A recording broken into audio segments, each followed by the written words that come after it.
striking her boyfriend, Boston police officer John O'Keefe, with her car after a night of drinking and leaving him in the snow to die. The defense is saying, as they said in their opening statement, that Karen Reed was framed and this is all a cover up. We're at the morning recess of day 26 of the Commonwealth versus Karen Reed. We have just finished up the cross examination of Trooper Paul, the accident reconstruction expert, which was less fiery, but more painful than I think we anticipated from watching the testimony on Friday at voir dire. The judge did not allow this expert to get into an opinion about the video of Karen's car backing into John O'Keefe's car. So that was kept out. Lally got in some general information that he may be able to argue, but the crux of this cross examination really was that, one, the key cycles don't seem to account for all of the times the car would have been turned off and on and moved. The defense asked very pointedly, wouldn't this key cycle showing the accelerating backwards or reversing backwards at a high rate of speed, wouldn't that be when Trooper Proctor had control of the vehicle? But it seemed that this witness doesn't know what causes a key cycle to record, and that the only way they have key cycles recorded is because of a triggering event. But he doesn't also seem to know what causes a triggering event to record in that Toyota TechStream software. This witness did not testify at all about any other data from Karen Reed's car, any of the GPS data, any of the type of things we've seen in other cases. And as far as his reconstruction, it really does seem that he was trying to truly fit, well, this is where the victim was, because that's what I was told. This is where the pieces of taillight were, because that's what I was told. And this is the broken car, and she hit him with the car, and that's what I was told. So this is how that accident would have happened. It would have been a sideswipe, and he would have spun, and his arm shattered the taillight and then got scratches on it from that motion. But he kept saying that's one possibility during cross-examination. Well, if there are multiple possibilities, I think that that necessarily indicates that there is doubt as to whether or not this is exactly what happened to the victim, because he kept saying it. It is very difficult reconstruction testimony because this witness just simply does not know.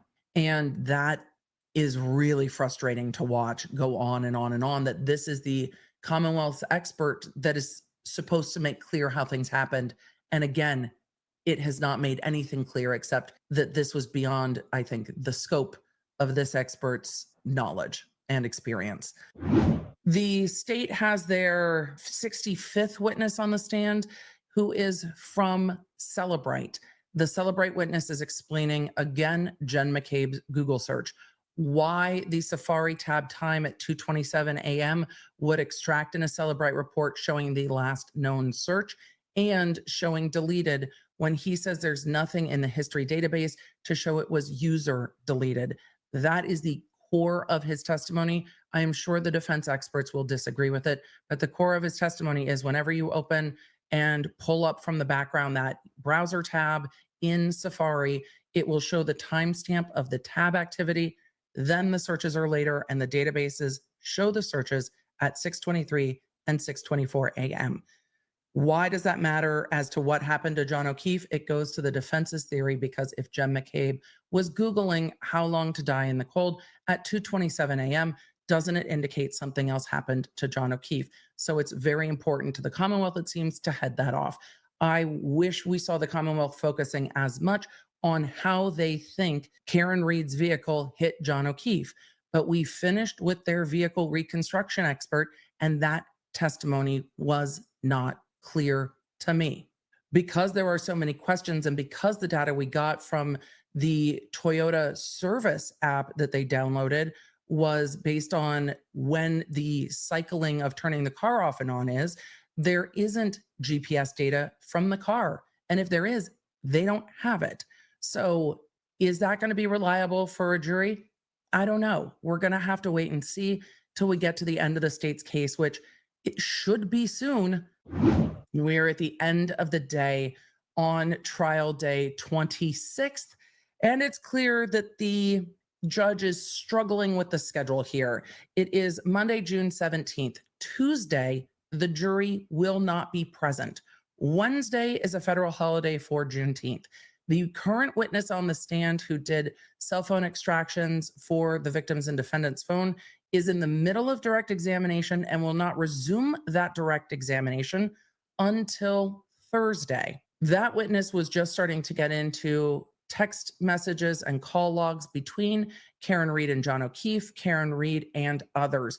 We have heard that Karen Reed made 53 calls to John O'Keefe in the early morning hours of January 29th. We have not gotten back into that testimony yet. We've also gotten into text messages where Karen and John are arguing over text over something that had happened in the morning of January 28th. And it seems like an argument over the kids. And that is consistent with other testimony that we've heard. And they are back and forth over text. And she is trying to call him. And he is saying, the kids are here. Please stop calling. And they are bickering over text message about the state of their relationship, how they move forward. And both of them are expressing that they are each individually struggling and seem to be struggling as a couple. So then there's text messages about, are you coming to CF McCarthy's? Yeah, I'll be there in a minute. I've got a plumber coming. I figured you'd be staying in Canton. So John O'Keefe is texting Karen Reed, I figured you'd be staying in Canton until Monday. And they're talking a bit about the snowstorm. So that's what's happening as we leave testimony. What happens tomorrow? First, I will let you know in the Law Nerd app when I'm going live. I'm not sure what time they are starting voir dire in the morning. Voir dire is questioning witnesses outside the presence of the jury. So these witnesses, like we saw in Murdaugh, are going to testify direct and cross-examination to see what their testimony will be and if it's allowed in. The prosecution made a motion to exclude a number of these witnesses. So the court is going to evaluate their testimony and then decide, probably later, what of their testimony will come in. I think most of these witnesses will be allowed in. It seems particularly two of these witnesses were hired in the federal investigation of this case, not hired by the defense. And then those reports were turned over to the prosecution and the defense said, we're using these witnesses. Thanks so much. And the state's like, I don't know any more about this. And the defense is like, we don't either. We're all going to find out together.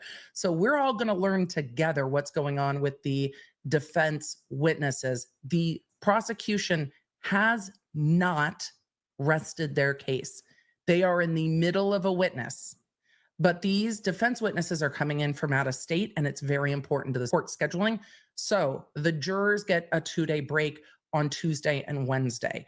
We will be here together Tuesday for that voir dire at whatever time it starts. I will let you know. Everyone will have a federal holiday on Wednesday.